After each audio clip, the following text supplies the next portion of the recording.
hari habuze ibibazo cyangwa moto zari zihari, ariko Imana iradushoboza. Turabishimiye cyane pastor, mwatureze neza,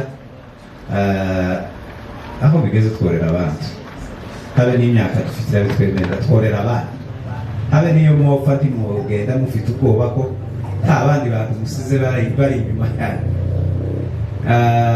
Ndabishima Imana cyane, kandi Imana ibaha umugisha gukomeza umurimo w'Imana kugeza igihe Yesu Kristo azagarukira. Twahuye n'ibintu bitatworoheye muri iyi minsi itatu ishize, byasaga naho imibiri biciye intege cyane. Twaje tuje mu bukwe tumeze neza, twishimye cyane, kandi ngo tumare tububamo buba bwiza. Ariko Imana yamiduha ibiriyo bibiri ejo bundi kuwa mbere mu isaha imwe mu minota ndagira ngo itarenze 5. Nabonye message ko hari umukobwa wa mukuru wacu bitavye Imana Kigali Kanombe.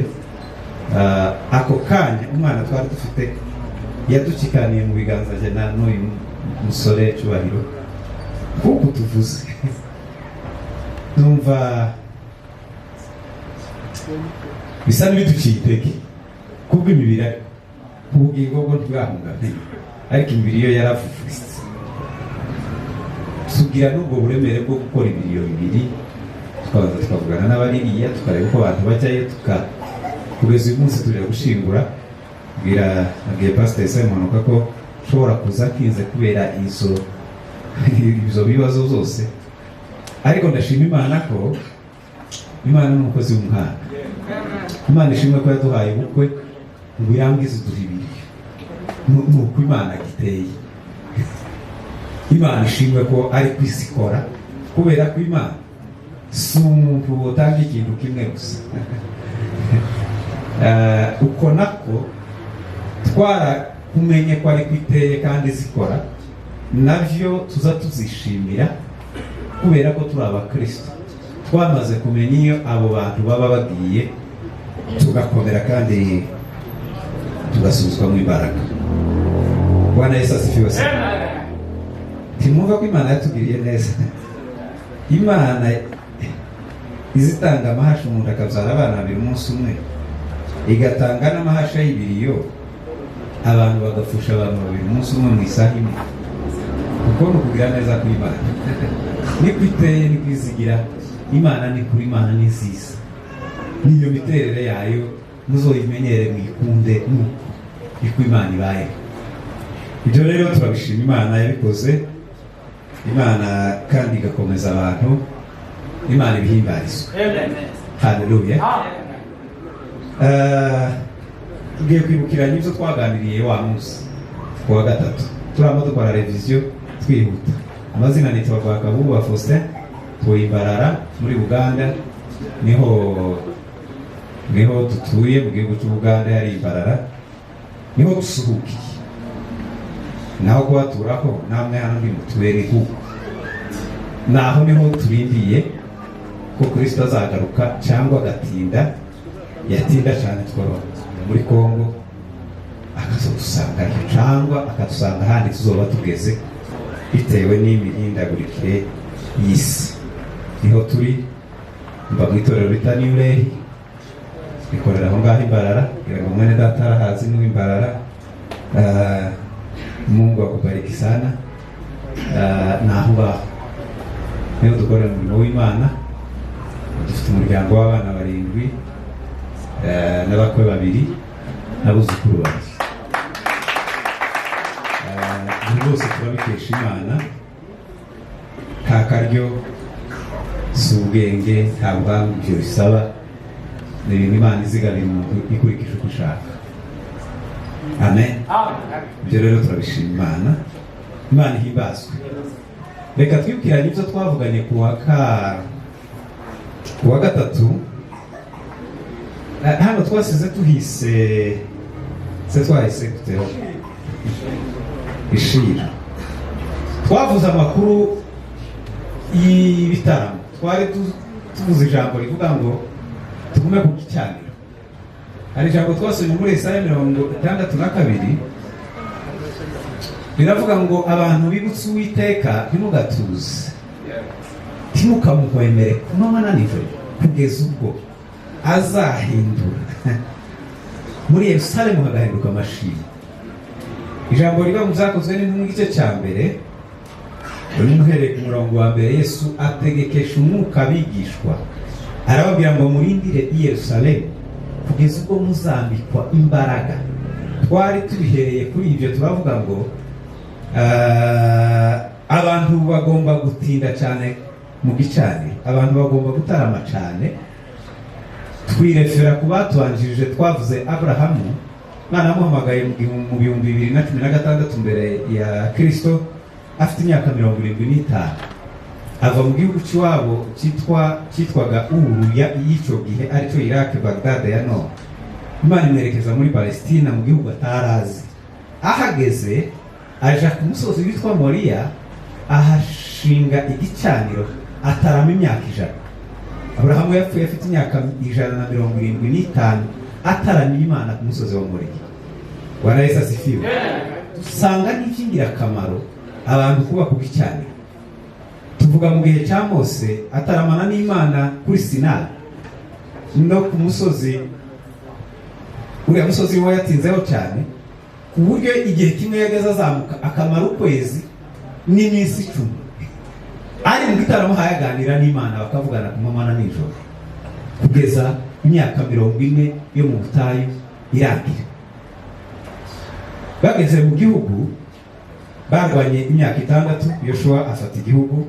Amaze gufata igihugu ashira kapitali ahantu bita Shilo. Sicyo twakuriye kwahaba. Bwana Yesu asifiwe. Amaze kugera Shilo ahashira ibirindiro bikomeye. Nyuma yiwe amaze gupfa igihe cy'abacama, abariho bashira igitaramo n'amateraniro yose bayimurira Shilo. Mu gihe twavuze cya Samweli ataravukanye na Hana na se Elukana, iravuga ngo bavaga iwabo iyo bari batuye buri gihe bakazamuka bakaja Shilo, bakaja ku gicaniro, bakaja gutambira Uwiteka. Dusanga Hana yahasengeye amasengesho 2. Ese ko muribuka? Hana yasenze isengesho rya mbere ribwira Imana ngo Mana, Penina arangoye, uzampa umwana wo guhima Penina, naje mbona umwana uzohangana n'aba Penina. Asenga imyaka myinshi, Imana iramwihorera. Ariko umunsi umwe yitegereza mu rusengero, abona ibintu byarangiritse, abona bene amakosa bari gukorera mu rusengero. Aravuga ngo wompa umwana njyewe akava mu nda yanjye, no mugutangira akaza gukosora ibi bintu bimeze gutya. Imana imwumva n'uwo munsi. Bibiliya iravuga ngo abona uwo mugore aramubaza ngo se uzusinda uzunywa inzoga? Hana yaravuze ngo subusizi n'agahinda mfite. Imana yumva isengesho rya Hana ritarimo amarangamutima, ritarimo guhangana, ritarimo ryari isengesho neza rihuje n'Imana icyifuzo ifite kuri Isiraheli. Ese ko ndasoma rivuye aho? Nuko murumva amasengesho abantu baza basenga ngo uzompa imodoka kubera ko nawe ayifite, ntayizoguha. Bazareka kubabeshya ngo bagume babashusha hanze amasengesho aha. Ariko umunsi uzogira icyifuzo kigakora ku mutima w'Imana, Mungu atakujibu, kubera ko Imana irengera inyungu zayo cyane kurusha izacu. Timuruzi nk'uko iba yigisha abantu, mubwira ni ikindi cyabaye, ni inyungu zayo gusa. Kuko twe yaduhombeje, yadukoreye, yatumaze. Ukuri twahoze. Twese uguhomba twashize. Ariko hashimwe Imana inyungu zayo zigezweho. Kandi inyungu zayo nizo nkuru. Bwana Yesu asifiwe. Nuko Imana yashubije Hana, ariko batazi amakuru neza bazamavuga ngo Imana imuha umwana ngo kubera ko Penina yamutesheje. Yamuhaye Samweli, amutanga mu rusengero kuva acutse. Twaravuga ngo Samweli yarataramye Ishilo arinda apfa. Yimuye igicaniro igihe kimwe twavuze Dawidi yamuhungiyeho, akimanura ahantu bita Rama y'Inayoti. Niho bataramye na Dawidi, abari bahiga Dawidi, abasirikare ngo baze kumufata ngo bashike barafata. Twaravuze ngo abantu bazoza bafatwa. Ngira ngo mushobora no kuba muhaye mugenda mubibona. umuntu ashobora guca hariya agafatwa kinjira undi agafatwa abantu bagataha. Bwana Yesu asifiwe sana. Bukeye Imana yaje kumuha abandi bana b'abahungu 3 n'abakobwa 2. Isubiza icyo yari yarasengeye mbere nuko iteka ryose bagiye guhangana n'abo bana ba Mukeba. Samweli ntiyigeze aba muri iyo abutiyaje, yagumye kurusengera kugeza apfuye ishiye. Abo bahungu 3 n'abo bakobwa 2 baragenda bakaza bigo bikorerana n'abapenina iminsi yose. Ibibazo by'iyo ngiyo nabyo birakemuka, ariko icyari umwanya wa mbere Bwana Yesu asifiwe. Iyo dufite ibyifuzo igihe cyinshi Imana izi gusa gusengera cya kindi ihari kunda ko ari cyo gikemuka.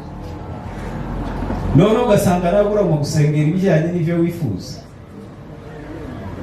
ariko sibyo. Igitaramo cyavuye aho rero twavuze ko igihe cya Dawidi igitaramo cyagiye kuri Siyoni. Hahirwa bafite imitima yabo zigira gute zerekeye Siyoni. Niho bari barashize umurwa mukuru, bashiraho timu yo kuramya no guhimbaza 24 iminsi yose kugeza Dawidi avuye ku ngoma. Hariho igitaramo kitaza kiburamo n'umunsi umwe n'isaha imwe n'umwanya umwe. Ibyo byatumye Israeli igira imbaraga zikomeye. Kuriya puissance ya Israeli izikura mu bwenge bwo kubaha Imana no kuramya Imana. Icyo Imana yari yarabwiye Abrahamu umunsi muhamagara mu 12 mu itangiriro, yaramubwiye ngo nzogeza izina ryawe, nzarizamura, nzagukomeza mu isi, nzagusumbisha amahanga yose yo mu isi. Iramubwira ngo nzaguha igihugu, nzaguha urubyaro, nzaguha umugisha. Haleluya. Mu gihe cya Yesu yataramye ahantu henshi, we yagendaga hirya no hino, ariko zanezezwa n'igitaramo yagiriye ahantu biti Kaisariya ya Filipo avuye kuzura Lazaro. Ni muri icyo cyumweru ariko yitegura gupfa. Ubuzima bwa Yesu bugabuyemo ibice bine, kubera kuva ku 0 kugeza ku myaka 12. Yesu Kristo yari umwana nk'aba bandi bose witwa biziba umeze nk'abandi. 12 18 umwana ufasha mama wiwe imirimo yose mu rugo nk'abandi bana. 18 30 yafashaga se, ariko se yaje gupfa mwaho hagati. Imyaka 3 gusa niyo ya ministeri. Iyo myaka yose 30 yari yo kwitegura umurimo. Imyaka 3 niyo yakozemo umurimo. Amaze kubatizwa na biriya byose murabizi. Hanyuma rero narivuze ko igitaramo cyanejeje, igitaramo yakoreye ahantu biti Kaisariya ya Filipo, aha yitegura kuja kubambwa. Yajanye abigishwa kuja muri retraite, aja kubaganiriza no kubabwira ibintu byenda kumubaho. Yegamiye urutare rwari Kaisariya. Niho yabaje abigishwa bose abantu baza banyitana. Abantu bahakoreraga imirimo y'ibigirwamana bitandukanye, bahatambiraga. Ni ukuvuga ko hari imana nyinshi aho. Nicyo gituma yabaje ngo se njyewe hano hanze abantu baza bagira ngo ndinde, bamubwira bijye byose. Petero avuga ikintu, Bwana asifiwe. Aravuga ngo uri Kristo. Yesu aramubwira ngo si nyama n'amaraso turi wowe bimenye. Hari ikintu, hariho izindi mbaraga, hariho guhishurirwa kuvuye ku Mana kuko aramubwira ngo icuvuze nico ndi urutare. Yarahishuriwe ico, ni ukuvuga ngo yari yegamiye urutare. Petero aramubwira ngo uri Kristo, ni ukuvuga ngo yandi magambo uri urutare. Ngo amara aramubwira ngo nawe ndukiri Simoni mwene Yona urubingo, nawe ubaye ibuye. Uri Petero. Petero bivuga ibuye. Kandi Bwana Yesu asifiwe. Kuri urwo rutare uvuze uzubaka itorero ryanjye. Matayo 16 17. Amarembo y'ikuzimu ntazarinyeganyeza. Yigeze kubivuga umuyobozi wa gahunda, habe n'ubwo bufunga amakanisa, ariko itorero rya Kristo tirizokingwa kugeza Yesu Kristo agarutse. Nyuma y'ubwo ryahuye n'intambara kugeza muri 312 bahaye bica abantu bavuga izina rya Kristo, ariko abakristo barakomeza bataramira Imana baguma ku cyariro kugeza uyu munsi. Haleluya. no ibyo nibyo bitaramo twavuze. Tuvuga Pawulo bitaramo bike yakoze muri Korinto amezi 18 kwa Akwila umugabo wa Pirisika amaze amezi 18 mu nzima. Uko ntimutekereje ko uwo mugore yorambirwa cyangwa ka Pawulo yaratunzwe n'amaboko ye.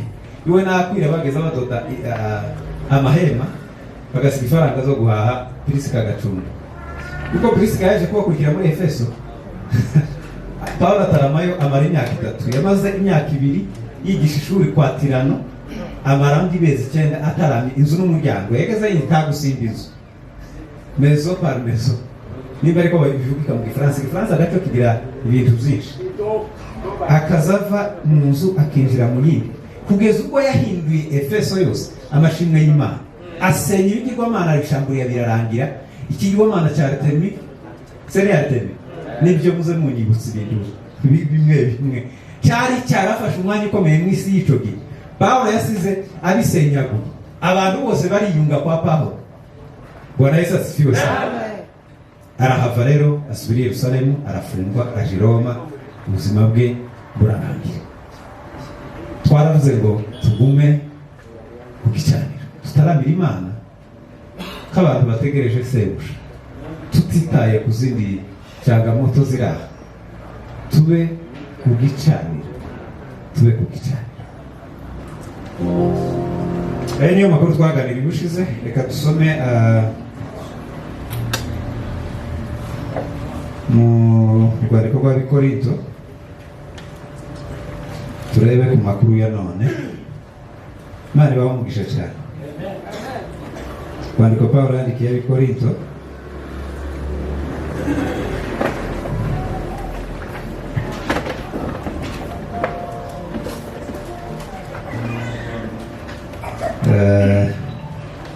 rwandiko Pawulo yandikiye Abikorinto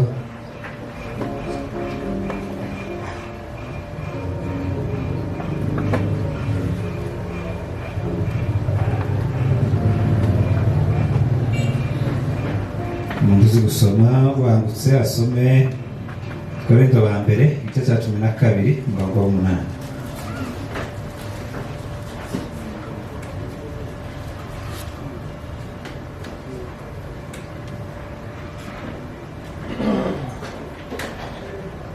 Yes. Ibice 12 umurongo wa 8. Yego. Some mu izina rya Yesu. Umwe aheshwa ijambo ry'ubwenge n'umwuka. Naho komeza. undi agaheshwa n'uwo mwuka ijambo ryo kumenya. Umurongo wa 9. Undi agaheshwa n'uwo mwuka kwizera. Undi agaheshwa n'uwo mwuka impano yo gukiza indwara. Umurongo wa 10. Undi agaheshwa gukora ibitangaza. Undi agahabwa guhanura. Undi agahabwa kurobanura imyuka. Undi agahabwa kuvuga indimi nyinshi. Undi agahabwa gusobanura indimi. Umurongo wa 11. Ariko ibyo byose uwo mwuka umwe niwe ubikorera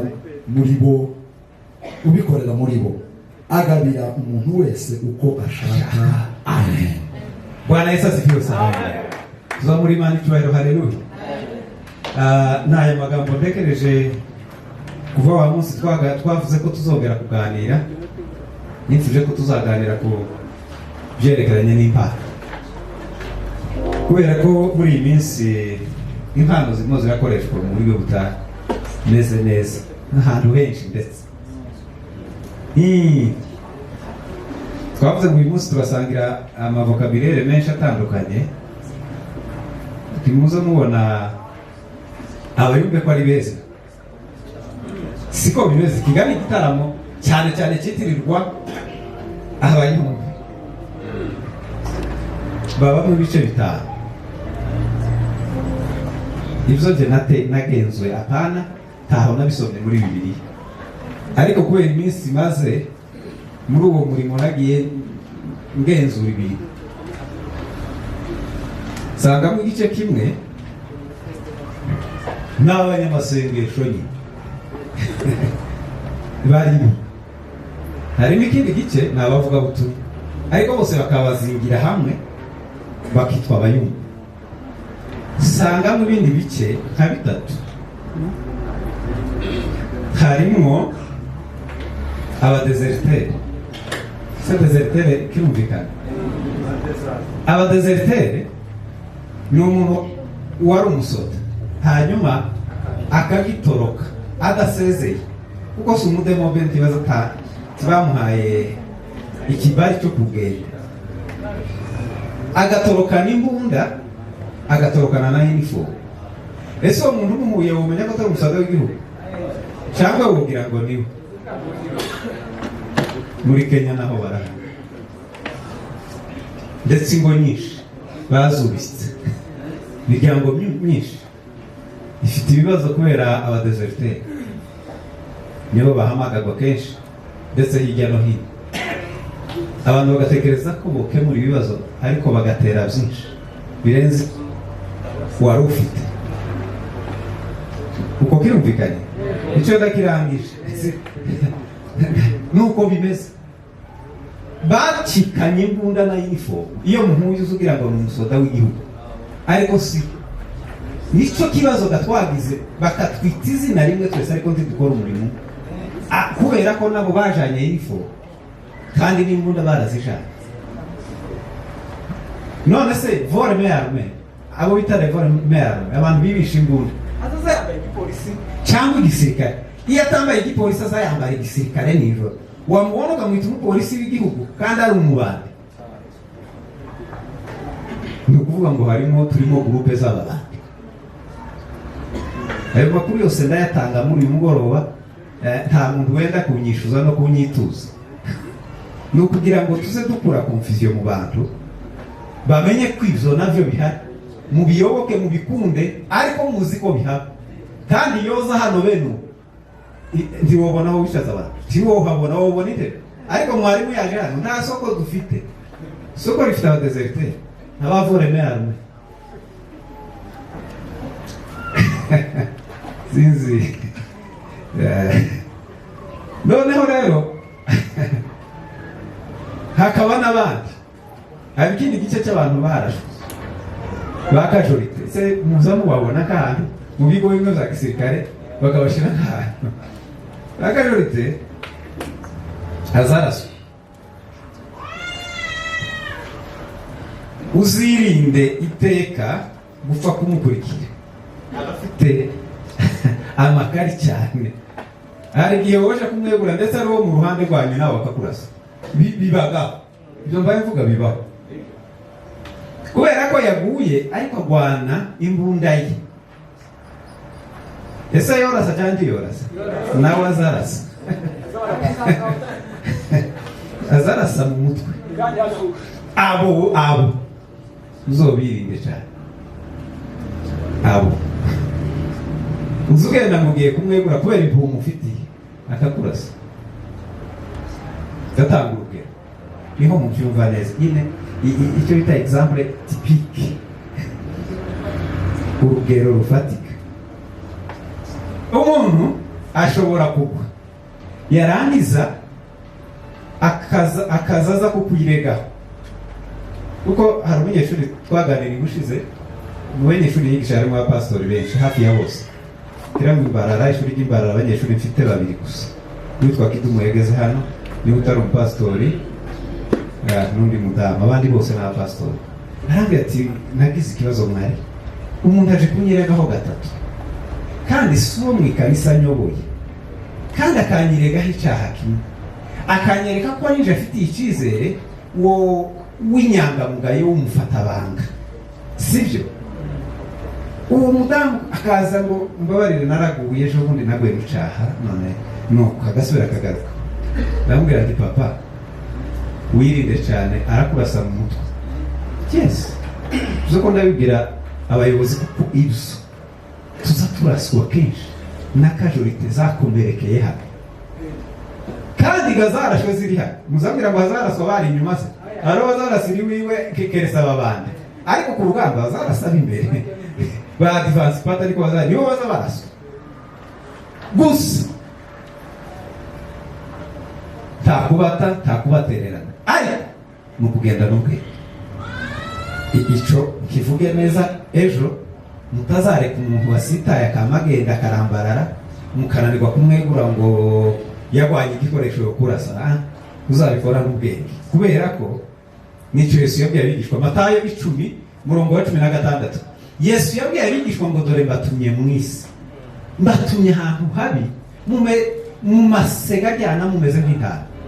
Ababwira ibintu bitatu. Arababwira ngo mugire ubwenge k'inzoka, mugire ubwenge ku rugero rwa shitani, apana ubwenge bw'abantu. Mureke ubwenge bw'abantu, mugire ubwenge bwa shitani, ni hatazobahera.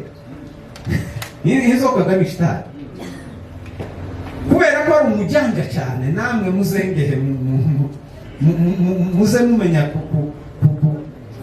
kumenya njama ziwe. Nivyo yaririmbye Murishi, yaravuze ngo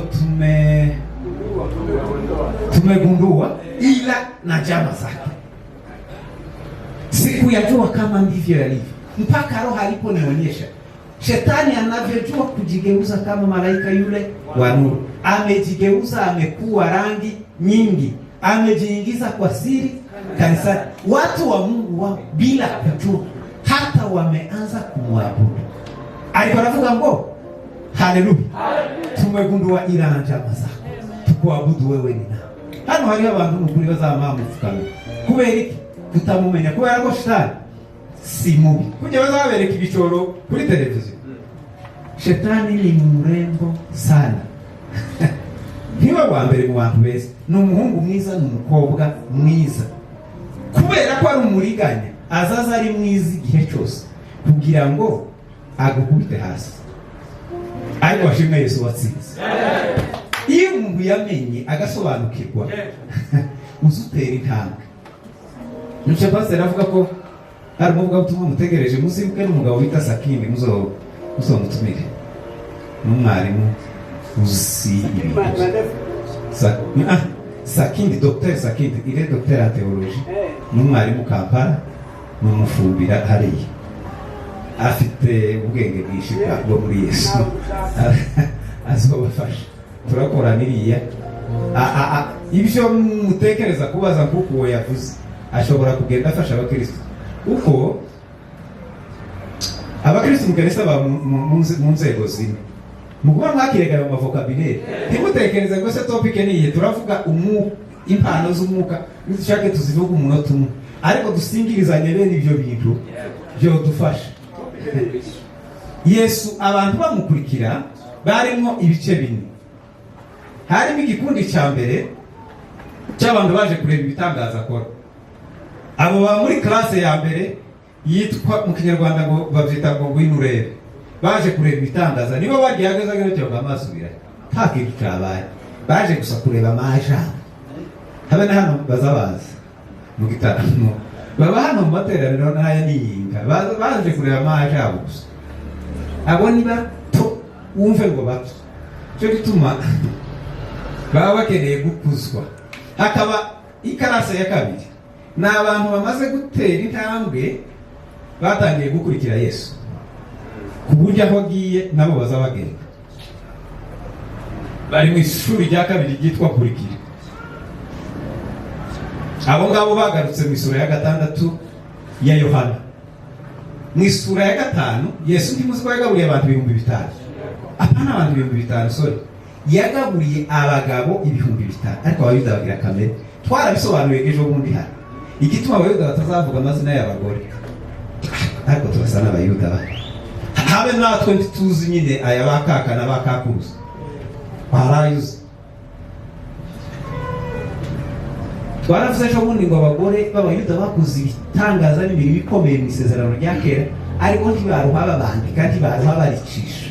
Habe no mu isezerano risha, usibye Luka wabavuzeho kubera ko ari umunyamahanga, siko twavuze. Matayo tiyo buhacisha izina y'umugore n'ubu.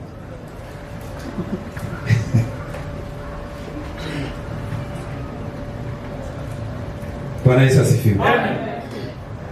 Haleluya. Amen. Haleluya. Amen. Haleluya. Amen. Twari tuvuze ikarase ya kabiri ba Yohana. Yesu amaze kugaruka 5,000. abantu benshi bafata icyemezo cyo kumukurikira ngo bagere umunsi wakurikiyeho aravuga ngo ninje mutsima wavuye mu ijuru, kandi umuntu we uzarya uyu mutsima afite ubugingo buhoraho. Abantu bama bacika intege, bararakara, baratongana, barashamba, umukutano urasambuka, baragenda. Habe n'abarya 70, wumva ko bari baramukurikiye 70 barabigishwa, 12 bo bari na 70 iragenda. Wumve bene ibyo barivumbura nabo bamufa, kugeza ubwo na 12 bagize tendanse zo kugenda. Arababaza Petero, gusa namwe murataye sigare muri kicera gate Eugenie, kubera ijambo rito gusa narivuze, je wari wabwiye amakuru y'umusima wavuye mu ijuru. Bwana Yesu asifiwe. Petero avuga ijambo, aravuga ngo twokuvaho tukaja kurinde. Musome murongo wa 53 muri kiriya gice. Twari ufite amagambo y'ubugingo. Nukuvuga ngo bageze mu isomo rya gatatu ryo kugumana na Yesu, gumana naje, kugumana na Yesu. Nibo Yesu yavuze ngo njyewe ndi umuzabibu, namwe mukaba amashami. Haleluya. Ishami ryose riguma muri iki izeye imbuto, kubera ko rishoya imizi muri Kristo. Isomo rya nyuma ariyo karase ya iheka ni guma muri iki. Hari abakristo bamaze gufata engagement yo kuguma muri Kristo. Iyo muri Kristo nawe akaba muri wowe, niho bivuga muri buriya butumwa bwa Yohana ngo icyo musaba cyose musabe. Pastor yigeze kukivugaho, yavuze ngo ntateka tuzocirwa, ntabwo twenda, kuko abari muri Kristo Yesu baba baramaze kuba ibyaremwe, bamaze kuvanga umutungo na Kristo. Nta gusubira kwibaza, nta kuvuga ngo kwishanse tuzoja mu ijuru kwishanse. Tuzoja mu ijuru kubera ko turaba kandida bijuru. Vuware upa tuzoja mu ijuru. Byararangiye, twamaze kuvanga ibyacu na Kristo. Titwoba tukivanguye. Uzofata isukari wishire mu mazi n'amayani, sizoza biti cyayi, numara ubitandukanye cyahiye.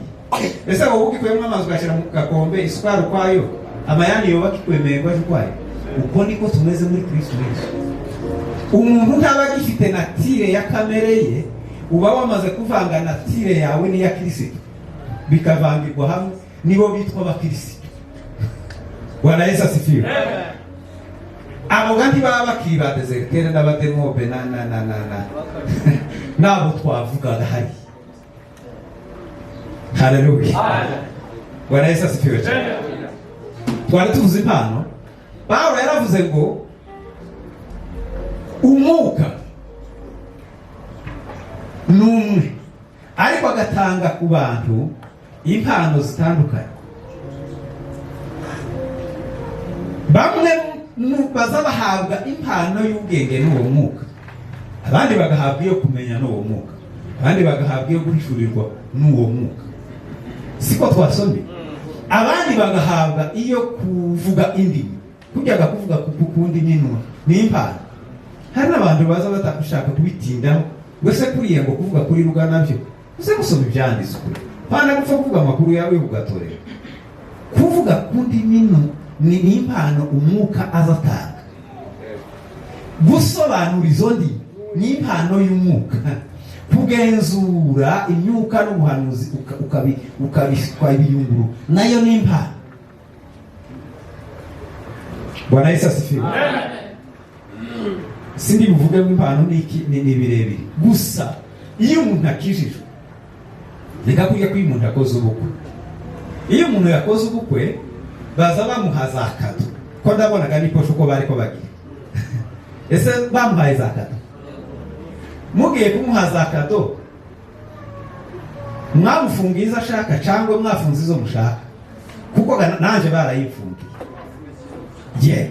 Siko mwasomye ku murongo wa nyuma ngo umwuka azatanga impano uko iwe ashaka. Abe nanje barayifungiye ngo fungure sanga nyine harimo icyo bafunze, tutaraganyeka. Ngo kuko umwuka azafunga iyo umuntu yakijijwe. Bwana asifiwe. Imana data, muzi ko Imana yatanze impano imwe gusa, yatanze kado imwe Kristo. Kuriya Kristo ni kado ku bantu. Ni kado. Kirisitu ngo aje kugenda abona abantu bafite ubukene. Muzasome Yohana 13:14 kugeza kuri 17. Yaravuze ngo ni byiza ko ngenda ningumino hari indi gifuti mutobona